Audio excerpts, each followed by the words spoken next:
In this episode, we chat with the CEO of WebPT, Nancy Ham, whose clarity and leadership philosophy has served her well through many notable executive positions she's held throughout her career. It's her clarity and way of shining a light on key business levers that make her a CEO that some of today's best investors seek to partner with. WebPT is currently backed by Warburg Pincus. We chat about the company's maniacal focus on product and purpose, how private equity has helped her scale the company, the decision to go 100% remote, and who she thinks is the best CEO. Nancy also shares with us 3 valuable leadership insights: amnesty on the past, the what versus the so what, and a relentless focus on the why. We hope you enjoy the show. Nancy, thank you so much for taking the time. It's a delight to chat with you today. What I'd like to do is just kick right off and ask you, how has WebPT been able to establish such a dominant position in its market? And how have you been able to retain customers? I think you have over 99% customer retention. We do. And so WebPT, as the name implies, we provide software to outpatient physical therapy clinics. And when we started the company in 2008, the whole industry was basically on paper. And so we had the opportunity to write a product that was just beautifully fit for purpose. We were founded by physical therapists. She knew exactly what the customers wanted. And the product has just had an incredible market fit from birth. We sold 5 in the very first month. I have been profitable virtually our whole existence. And it's just that maniacal focus on the product and on the people we serve. We have the highest net promoter score in our industry, and we're never resting on our laurels. We're always thinking about how can we make it better? How can we solve more problems for busy physical therapists in their clinics? And for many in the audience, they may not be familiar with this space, like how many physical therapists are there? How big is the market? Well, healthcare is the largest industry in the US, and outpatient physical therapy is a $38 billion niche market. And we have the opportunity to serve 38,000 clinics. We have about 40% market share. So 20,000 of those clinics use one or more of our products. And I noticed you have some backing from private capital investors. Can you tell us a little bit about who your backers are? And then we'll go a little bit further into kind of your experience with private equity and venture capital. Well, private equity has been a key part of our growth. And so, as I said, the company was really profitable from birth. And so never raised much money into the company. But in 2014, we sold a majority to Battery Ventures, our first PE partner. Great partner, Chelsea Stoner there, brought a lot of pattern recognition, a lot of experience in similar companies, a lot of experience in vertical SaaS, and really helped us, triple the company. And then we had the opportunity to recap to Warburg Pincus in 2019. And the Warburg team is incredible because they're truly a growth equity firm. The conversation is always, how can we grow faster? That's fine if we need to invest to do that. That's fine if we need to invest in R&D to invent more products to do that. So they're so focused on growth, which I appreciate, and not so much, on penny pinching. Fantastic. Yeah, it's interesting if talking to different CEOs, and some decide whether or not they would like to take on outside capital, and they're weighing the pros and cons. And so aside from the capital, understanding that capital helps fuel the business, aside from the capital, would you have been able to grow as fast as you did in each of those phases under Battery and then under Warburg? I say the answer is no, because they bring great people to help you. So they bring great board members. They bring you great experiences in similar companies. In the case of Warburg, which is a good sized firm, they have amazing internal resources. So from their Raj Kushwaha, their chief digital officer, Dwight Porter, who has really helped us think through how to bundle all the products we've been creating and how to price correctly. They bring you expertise that you wouldn't otherwise have. And they also bring you a lot of great questions. And I think that's really important as a CEO to have someone who's not telling you how to do your job, who's not bringing you a playbook, but who's observing the business as intently as you are and is constantly asking great questions. Could we do this? What about that? Have you thought about this? And so it really is having that trusted group of advisors who know the company as well as you do. So their questions and observations are really always on point. And so I think it's critical. It also helps you attract a different management team. So we've been able to use national recruiters and do national searches and find, the very best people and bring them to our company. And while WebPT by itself is, of course, an amazing company, part of the attraction is they want to be a Warburg company. They understand what that means for themselves and their careers. And, something else I noticed in your background, you've got kind of a phenomenal track record in leadership positions. And you seem to have been at this for quite some time. And as I listen to some of your past interviews, I'm immediately struck by how well you know the businesses you're in.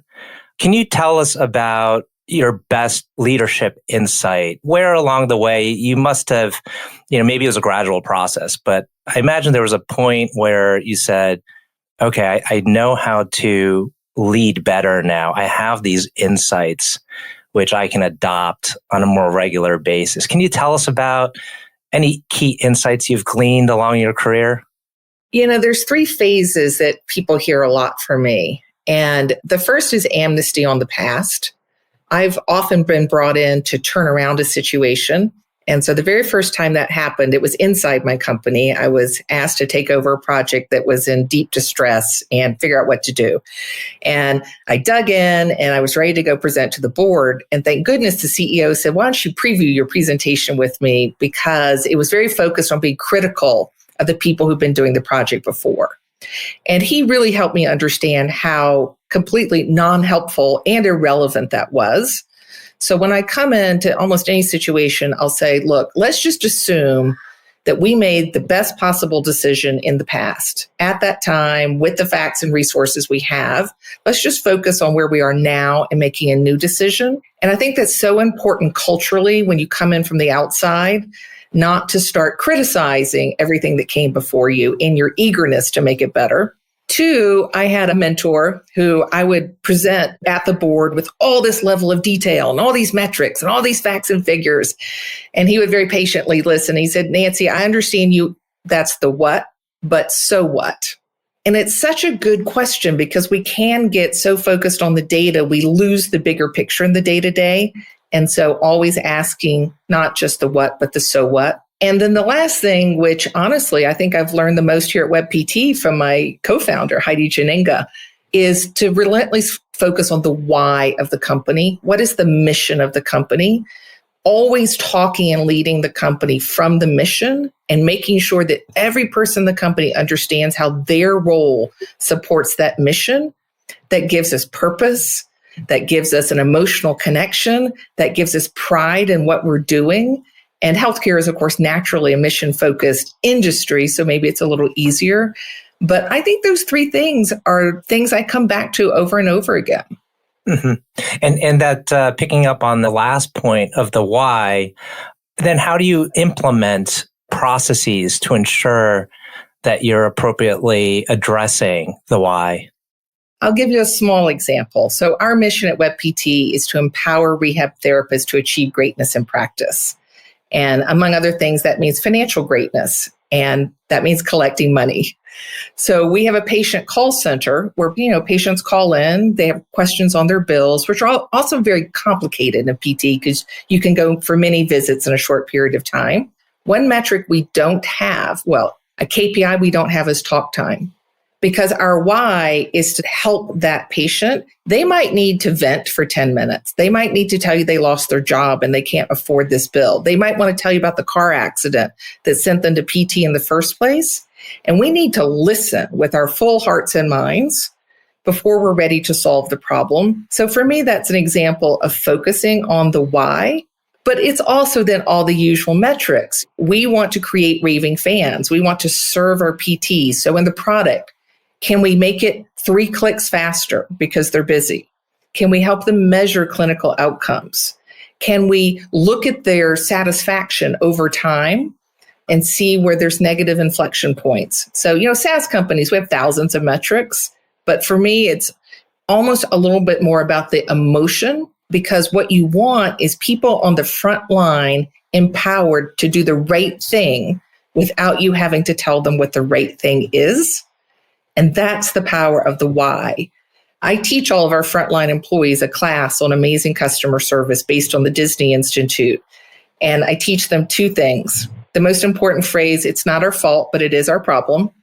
And the other is people don't care how much you know until they know how much you care. So yes, you need a million metrics to run a SaaS software company, but they're kind of useless to me if you don't have this emotional connection to the work they're doing and to the customers. Mm-hmm. Understanding that the business is doing extremely well, what is your biggest challenge today?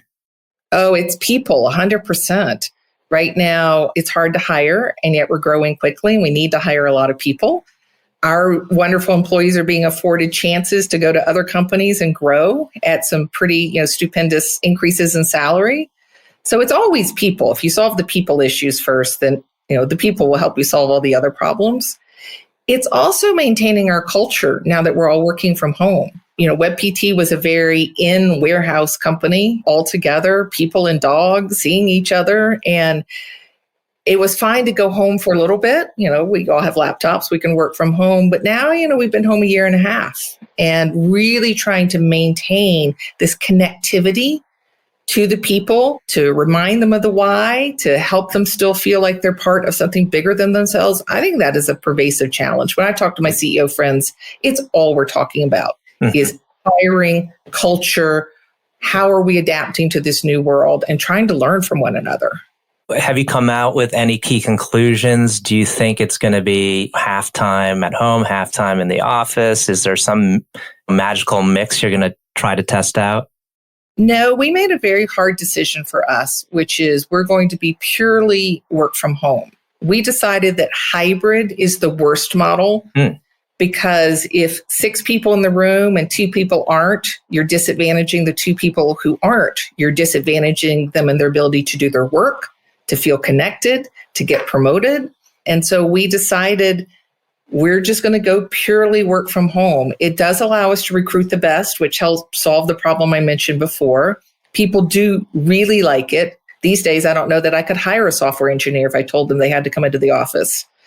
So we bit the bullet, and I miss all my colleagues. And so now we're trying to figure out how to be purely work from home, but have, these quarterly get-togethers. And so I tell people all the time, work from home is not saving money. Don't come at it because you think you're going to save money by not having offices.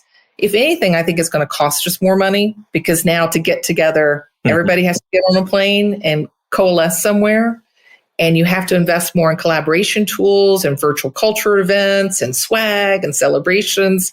So it doesn't save money, but I do think it helps you hire the best. And I see our employees are happier and healthier being at home. But it was a very hard decision. And what does that mean? You have a lot more frequent Zoom interactions. What are the tools that have helped you remain a cohesive culture? Well, certainly Zoom. We played pub trivia on Zoom on Friday. I was awful. I dragged my feet down to the bottom, but it was a lot of fun. We also use Slack, of course, like a lot of software companies. And the key is to make sure it's not just a work tool. Like my favorite couple of channels in our Slack instance is one that's all about pets. My favorite channel. There's one where we are celebrating one another. So just a kudos channel. There's a cooking channel. There's a lose weight channel. And we also our employees formed affinity groups, everything ranging from veterans to parents to BIPOC. And so making sure you use these tools not to just transact. That's the key. Like I'm really trying to be better myself, not just to get on a Zoom meeting and just start the agenda, but to take a few minutes and chit chat like you would normally in a meeting. And so there's bringing humanity to these tools. And then the last thing actually is knowing when not to use them. So I've quit using them for one-on-ones. Instead, we put on our headphones and we go for walks together. And that supports one of our core values, which is live better. And it also weirdly makes us feel more connected rather than staring at each other on the Zoom. We're both walking and talking and maybe observing, oh my gosh, it's so pretty here. What's going on today? So Figuring out how to be human and goofy on these digital platforms, I think, is the new challenge. One more thing WebPT did last year, which I hope we're going to start again soon, we created WebPT TV.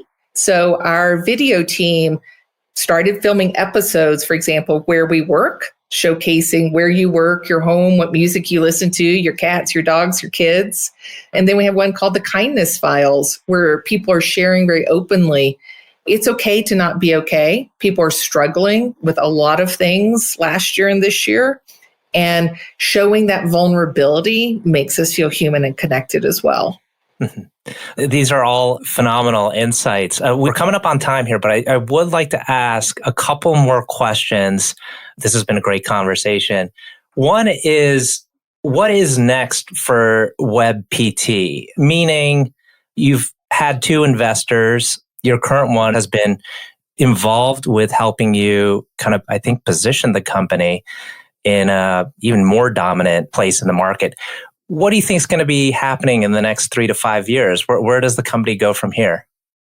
Well, physical therapy is part of something called musculoskeletal, which is the largest area of healthcare spend, 16.7% of all healthcare spend.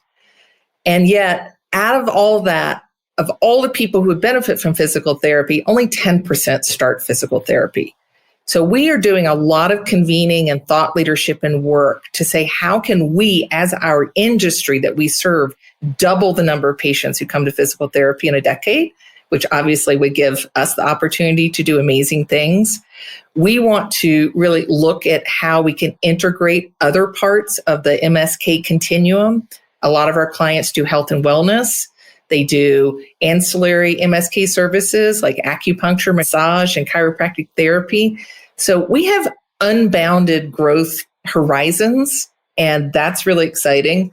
And so it's just about focusing every day. What problems are we trying to solve to help treat more patients, help our customers be more successful, and frankly, bend the cost curve of healthcare in this country, because there are mountains of evidence that PT first is going to produce the best outcomes at the lowest cost. So that's where you hear our passion, to solve some big problems. And last question here is, who do you think is the best CEO? And by that, I mean, which leader do you look to that really inspires you and who you aspire to become more like? Well, I'll tell you someone who's inspired me a lot, actually, is Katharine Graham, the publisher of the Washington Post.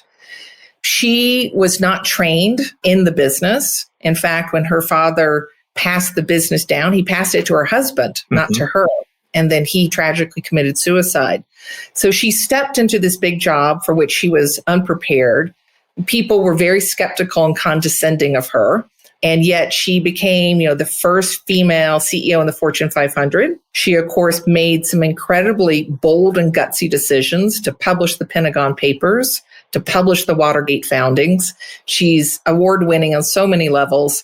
She published an incredible autobiography, which won the Pulitzer Prize, about her path to becoming a great leader by accident. And so I just think of her and everything she walked into and had to overcome with no training. And I just find I have a lot of admiration for that.